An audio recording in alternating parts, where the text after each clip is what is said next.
Politicians election के समय वायदे करते हैं और भूल जाते हैं। दोस्ती निभाने का वायदा करते हैं लेकिन बाद में छोड़ जाते हैं। लेकिन हमारा परमेश्वर ऐसा नहीं है। हालेलुया। उसकी बातें, उसके वचन हमेशा सच होते हैं।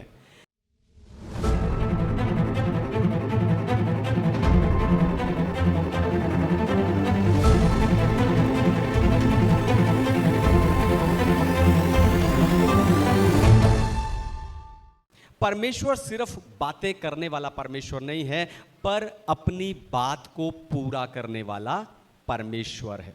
संसार में लोग वायदे करते हैं और तोड़ देते हैं। आप देखो, लोग पड़ोसी से कुछ मांगते समय उसे समय पर लौटाने का वायदा करते हैं, लेकिन उसमें से बहुत कम लोग हैं जो उस वायदे को निभाते हैं, जो उस वायदे को निभाते हैं। पॉलिटिशियंस इलेक्शन के समय वायदे करते हैं और भूल जाते हैं। दोस्ती निभाने का वायदा करते हैं लेकिन बाद में छोड़ जाते हैं। लेकिन हमारा परमेश्वर ऐसा नहीं है। हालेलुया। उसकी बातें, उसके वचन हमेशा सच होते हैं। हालेलुया। आपको बताऊं, जब परमेश्वर वाचा बांधते हैं तो उसने सिर्फ अपने शब्दों से वाचा नहीं बांधी, पर उसके लिए एक चिन्ह भी दिया। हालेलुया। जब परमेश्वर ने वाचा बांधी तो सिर्फ वाचा नहीं बांधी, सिर्फ बोलकर नहीं छोड़ दिया, पर परमेश्वर उसके साथ एक चिन्ह भी दिया ताकि लोगों पीढ़ियों तक ये याद रखें कि परमेश्वर अपनी बात को पूरा करते हैं। हालेलुया। इसीलिए आज मैं आपको परमेश्वर के वाचा की विश्वास योग्यता के बारे में सिखाकर उत्साहित करने जा रहा हूं। अगर आप तैयार हैं तो ताली बजाकर परमेश्वर के वचन का स्वागत कीजिए।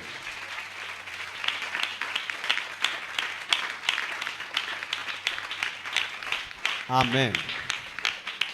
वाचा का परमेश्वर, पहली बात, नूह को धनुष्य का चिन्ह दिया। नूह को धनुष्य का चिन्ह दिया। मैं ऐसा निकालिए उत्पत्ति की पुस्तक, उसका 9वां अध्याय 12 और 13 वचन। Genesis chapter 9 verse 12 and 13।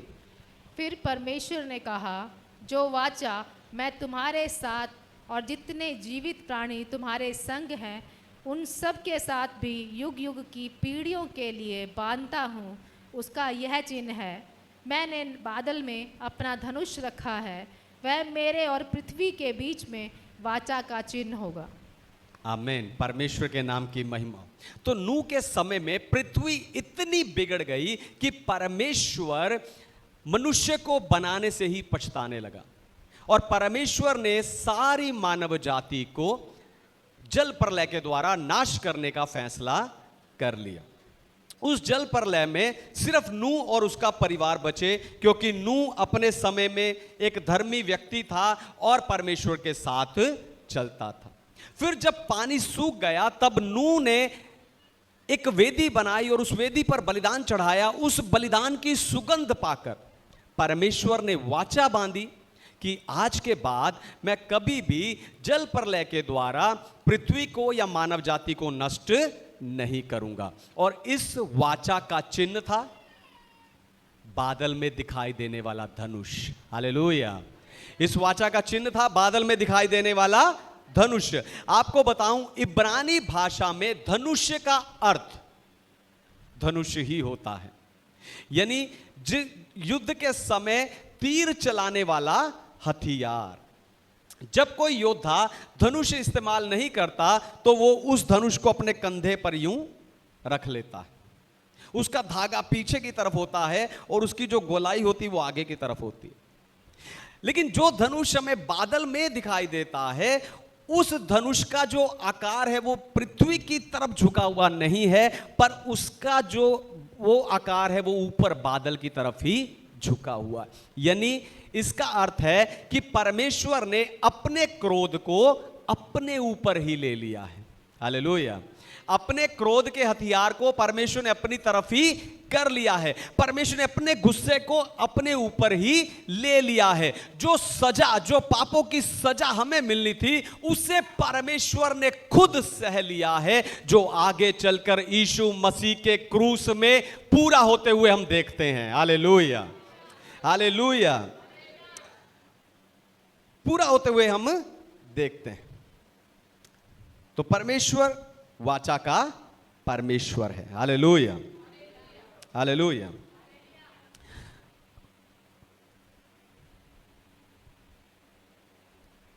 कुछ साल पहले की बात है कि खरड़ के एक पास के गांव में बहुत भारी बारिश हुई। इतनी भारी बारिश हुई कि सारे जो खेत हैं वो पानी से भर गए, सारी फसल खराब हो गई। एक किसान, विश्वासी भाई, उसका पूरा खेत, पूरी साल की जो फसल थी वो पानी से भर गई, खराब हो गई।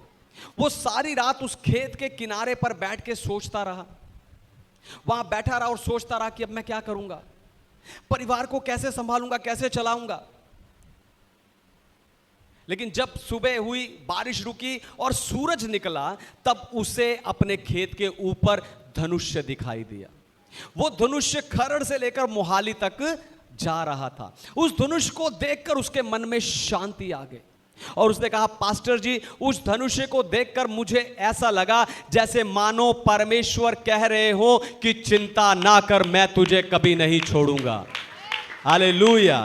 उस साल तो फसल कम आई, लेकिन अगले मौसम में परमेश्वर ने ऐसी बरकत दी कि उसकी पिछली सारा नुकसान की भी भरपाई हो गई। Hallelujah, hallelujah. आपको बताऊं, धनुष्य तूफान के बाद ही दिखाई देता है, साफ आसमान में नहीं। हालेलुया। यानी आपकी जिंदगी में वाचा सबसे ज्यादा तब चमकती है जब आप तूफान से गुजरते हो। हालेलुया।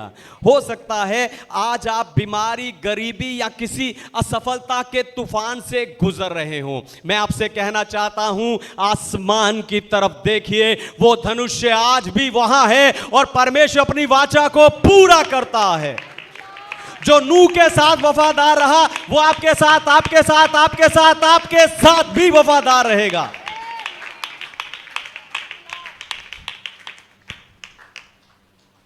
दूसरी बात, अब्राहम को खतने का चिन्ह दिया। अब्राहम को खतने का चिन्ह दिया। वैसा निकालिए उत्पत्ति की पुस्तक, उसका 17 अध्याय 10 और 11 वचन। Genesis chapter 17 verse 10 and 11। मेरे साथ बांधी हुई वाचा जिसका पालन तुझे और तेरे पश्चात तेरे वंश को करना पड़ेगा, वह ये है, तुम में से एक एक पुरुष का खतना हो। तुम अपनी अपनी खलड़ी का खतना करा लेना। जो वाचा मेरे और तुम्हारे बीच में है, उसका यही चिन्ह होगा। आमीन। परमेश्वर के नाम की महिमा हो। तो जब परमेश्वर ने अब्राहम के साथ ये वाचा बांधी कि मैं तुझसे एक बड़ी जाति को उत्पन्न करूंगा, उस समय अब्राहम 99 वर्ष का था।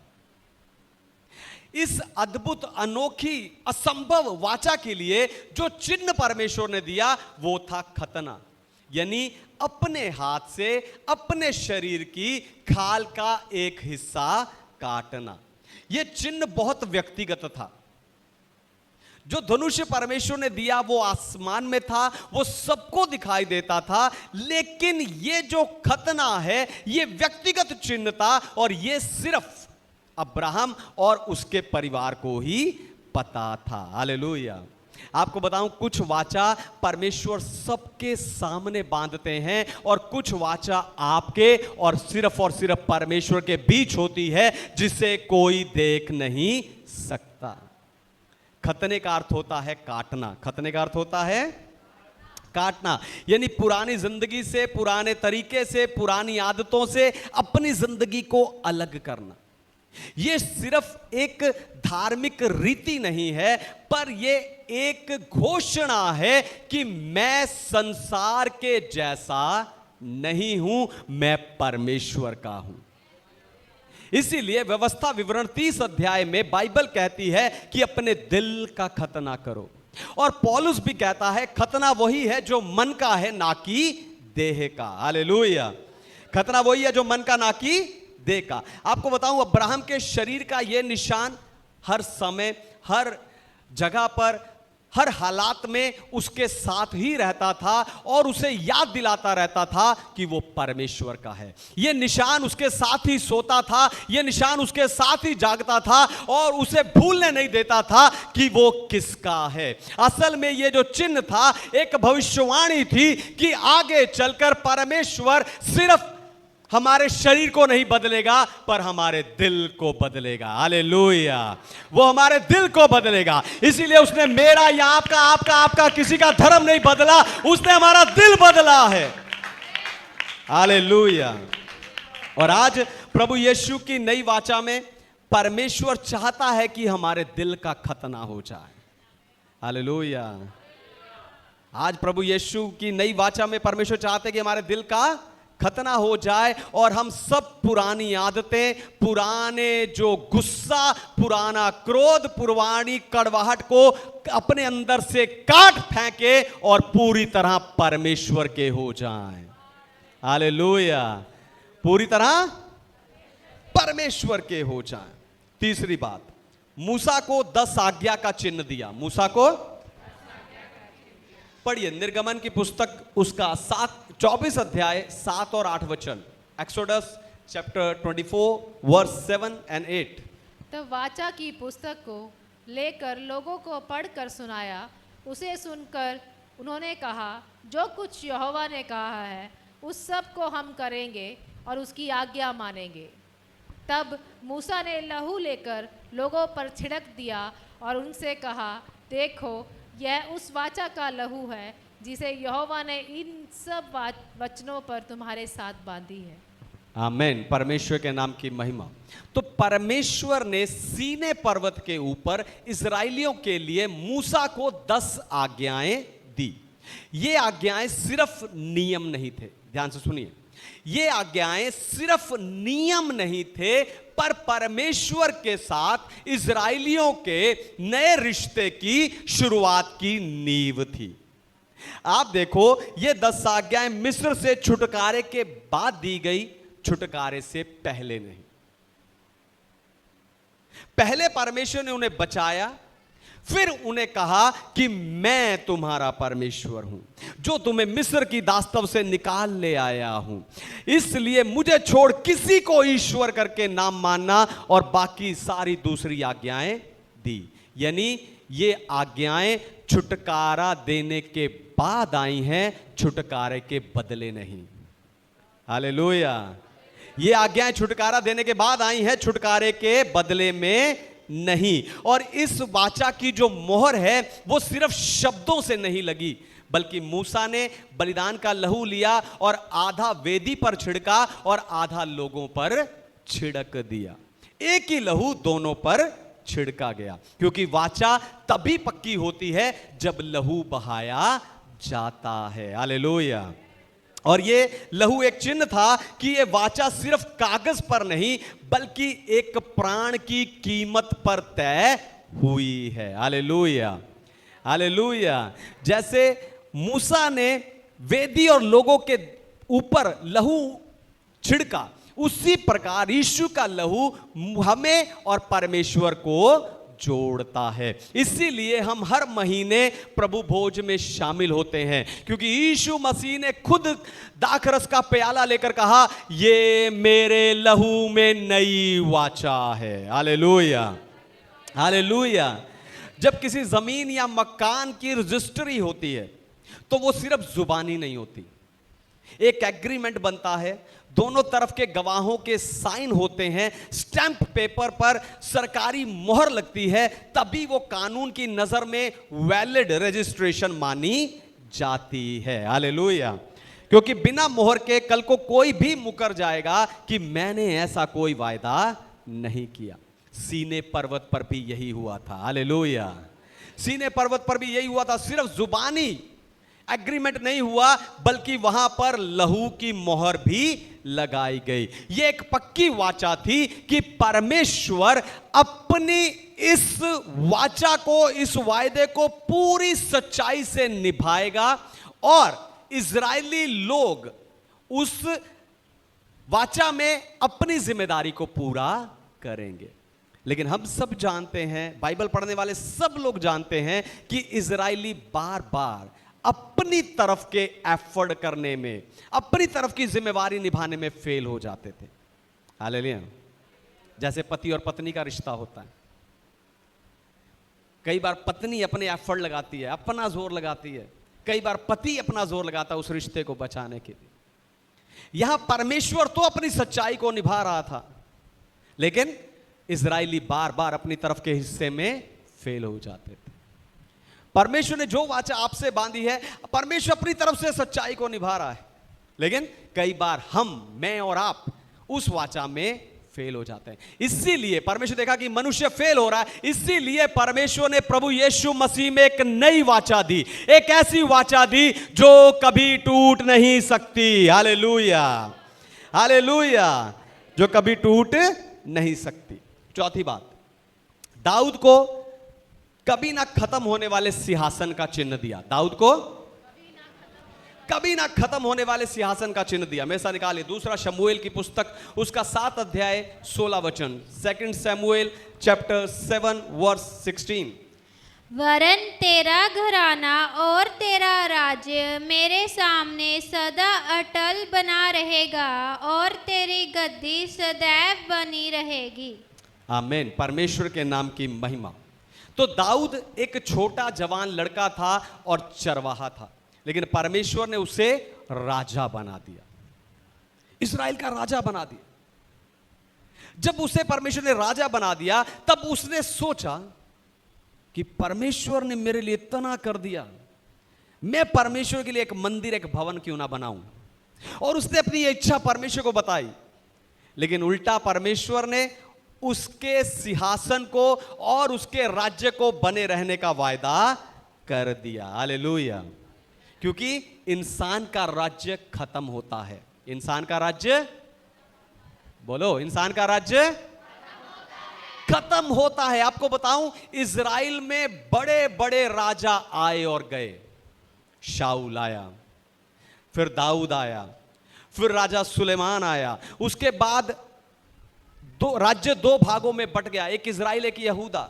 उसके बाद बाबेल या बाबुल की गुलामी में सब कुछ खत्म हो गया। सालों तक दाऊद के वंश से कोई भी राजा उस सिंहासन पर नहीं बैठा। इंसान की नजर में ऐसा लग रहा था कि वो वाचा टूट गई है, वो वाचा खत्म हो गई है। लेकिन परमेश्वर की वाचा कभी खत्म नहीं होती, सिर्फ उसका पूरा होना हमारी समझ से बाहर होता है। Hallelujah, hallelujah. सिर्फ उसका पूरा होना हमारी समझ से बाहर होता है। इसीलिए सैकड़ों सालों बाद एक स्वर्गदूत कुंवारी मरियम के पास आया और उसने कहा, तू एक पुत्र जनेगी और परमेश्वर उसको उसके पिता का सिंहासन देगा जिसका अंत कभी नहीं होगा। Hallelujah, hallelujah. यीशु मसीह दाऊद के वंश से था, लेकिन उसका राज्य इस संसार का, इस दुनिया का नहीं था, पर स्वर्गीय और अनंत काल का था। इसलिए वो सिंहासन कभी टूट नहीं सकता, इसलिए वो सिंहासन कभी खाली नहीं हो सकता, क्योंकि वो सिंहासन किसी मनुष्य के हाथ में नहीं है, पर उस सर्वशक्तिमान परमेश्वर के हाथ में है, जिसने वाचा बांधी कि यह सिंहासन कभी खत्म नहीं होगा। हालेलुया।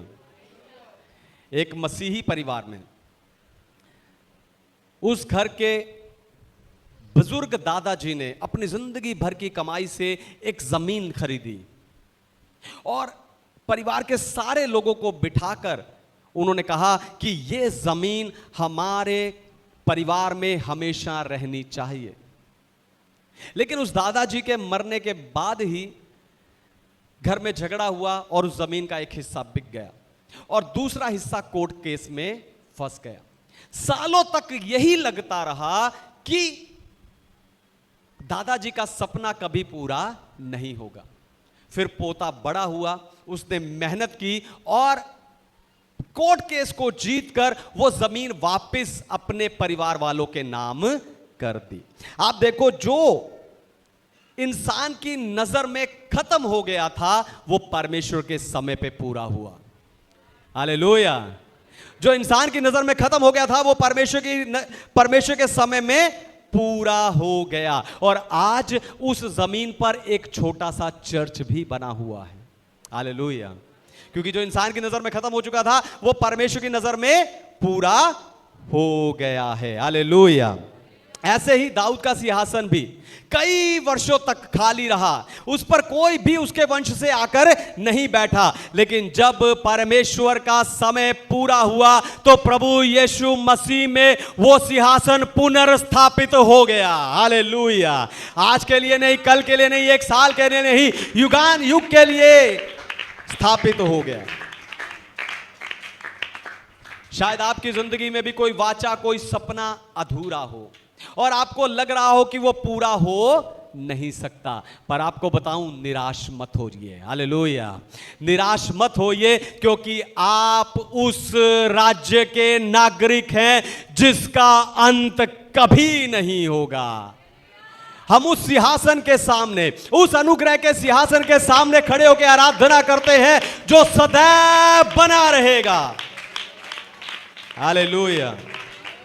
हालेलुया। पांचवी और आखिरी बात, हमें प्रभु भोज का चिन्ह दिया। हमें नूह को चिन्ह दिया, अब्राहम को चिन्ह दिया, दाऊद को चिन्ह दिया, मूसा को चिन्ह दिया, हमें अब मुझे और आपको भी एक चिन्ह दिया। हमें प्रभु भोज का चिन्ह दिया। पढ़िए पहला कुरिन्थियों की पत्री 11 अध्याय 26 वचन। 1 Corinthians chapter 11 verse 26। क्योंकि जब कभी तुम यह रोटी खाते और इस कटोरे में से पीते हो तो प्रभु की मृत्यु को जब तक वह ना आए प्रचार करते हो। आमीन। परमेश्वर के नाम की महिमा। तो पकड़वाए जाने से पहले प्रभु यीशु मसीह ने अपने चेलों के साथ फसह का भोजन खाया। उन्होंने रोटी तोड़ी और कहा, यह मेरी देह है। फिर उन्होंने दाखरस का प्याला लिया और कहा, यह मेरे लहू में नई वाचा है, मेरे स्मरण में यही किया करो। पर आपको बताऊं, प्रभु भोज सिर्फ यीशु मसीह के अतीत में किए गए बलिदान की यादगारी नहीं है, पर वो इस बात की भविष्यवाणी भी है कि यीशु मसीह एक दिन वापस आएगा। हालेलुया। ये उस बात की घोषणा, ऐलान है कि यीशु मसीह वापस आएगा। सोचकर देखो, पिछले 2000 सालों में मसीही लोगों को कितना सताया गया, उन्हें कितना मारा गया, चर्च तोड़े गए, है ना, और चर्च जलाए गए, कईयों को जान से भी मार दिया गया। लेकिन प्रभु भोज बंद नहीं हुआ। लेकिन प्रभु भोज कभी बंद नहीं हुआ। वो लोग घरों में और जेलों में छुप छुप कर प्रभु भोज लेते रहे। यानी इस प्रभु भोज ने ही मसीही विश्वास को और यीशु के वापस आने की उम्मीद को जीवित रखा है। हालेलुया। उसको जीवित रखा है। अगर यीशु ने वापस नहीं आना होता, ध्यान सुनिए, अगर प्रभु यीशु मसीह ने वापस नहीं आना होता तो ये प्रभु भोज रीति जो है, अगर ये सिर्फ रीति होती तो ये रीति कब की कब से खत्म हो चुकी होती। हालेलुया। ये अपने आप से खत्म हो चुकी होती। लेकिन आज भी कई देशों में कई जातियों के लोग, कई धर्मों के लोग, कई भाषा बोलने वाले लोग कलीसिया में आके इस प्रभु भोज में शामिल होते हैं। हर महीने वो प्रभु भोज लेते हैं और घोषणा करते हैं कि प्रभु वापस आएगा। हालेलुया। मेरा प्रभु वापस आएगा। उसने चेलों के साथ भोजन किया था, वो मेरे साथ भी भोजन करेगा। इसलिए जब आज आप प्रभु भोज में शामिल हो तो सिर्फ एक इसे छोटी सी रीति मत समझना। दोबारा सुनिए, ध्यान सुनिए। जब आज प्रभु भोज में शामिल हो तो इसे सिर्फ एक छोटी सी रीति मत समझना, पर परमेश्वर की, क्योंकि ये परमेश्वर की सारी वाचाओं का मिश्रण है। हालेलुया। परमेश्वर की सारी वाचाओं का निचोड़ है नूह का धनुष्य, मूसा का अब्राहम का खतना, मूसा की 10 आज्ञाएं, दाऊद का सिंहासन, उन सारे चिन्हों का यीशु के लहू की वाचा में सम्मिलित होना है। हालेलुया। इसलिए इस प्रभु भोज में शामिल होने से पहले आज अपने आप को जांच लेना, अपने पापों से क्षमा मांग लेना और पूरी उम्मीद के साथ शामिल होना कि मेरा प्रभु वापस आएगा। हालेलुया। आखिर में कहानी बताकर खत्म करूंगा। एक बार एक पिता अपने बेटे को लंबे समय के लिए एक दूर देश में काम के सिलसिले में भेज रहा था। जाते समय बेटे ने कहा कि पापा, मुझे डर है कि इतने सालों में कहीं हम एक दूसरे को भूल ना जाएं। यह सुनकर पिता ने अपनी उंगली में डाली हुई अंगूठी को निकाला और बेटे को दी और कहा कि ये अंगूठी पीढ़ी से पीढ़ी तक हमारे परिवार में चलती आई है। जब तक ये अंगूठी तेरे हाथ में है, याद रखना कि मैं तुझे जरूर वापस बुलाऊंगा, नहीं तो मैं खुद वहां आकर तुझे वापस ले जाऊंगा। बेटा चला गया। कई साल बीत गए, कभी चिट्ठी आती, कभी खत नहीं भी आता। कई बार बेटे को लगा कि शायद पिता मुझे भूल गया है, वो मुझे भूल गया। लेकिन जब वो अंगूठी को देखता तो उसका दिल फिर से मजबूत हो जाता कि मेरे पिता का वायदा सच्चा है, क्योंकि ये अंगूठी उसने उस वाचा के चिन्ह के रूप में मुझे दी है और मेरे पिता का वायदा सच्चा है। हालेलुया। और आखिर में एक दिन वो पिता खुद उस देश में आया और आकर अपने बेटे को गले लगा लिया। ऐसे ही परमेश्वर ने हमें प्रभु भोज का चिन्ह दिया है। हालेलुया। ताकि जब हम इस दुनिया में हैं, इस संसार में हैं, हमारा मन ना घबरा जाए। हालेलुया। जब हम इंतजार कर रहे हैं तो हमारा मन कमजोर ना हो जाए और एक दिन अचानक हमारा प्रभु यीशु मसीह आएगा, हमें अपने साथ बादलों पर ले जाएगा और हम फिर से उसके साथ वहां भोजन करेंगे।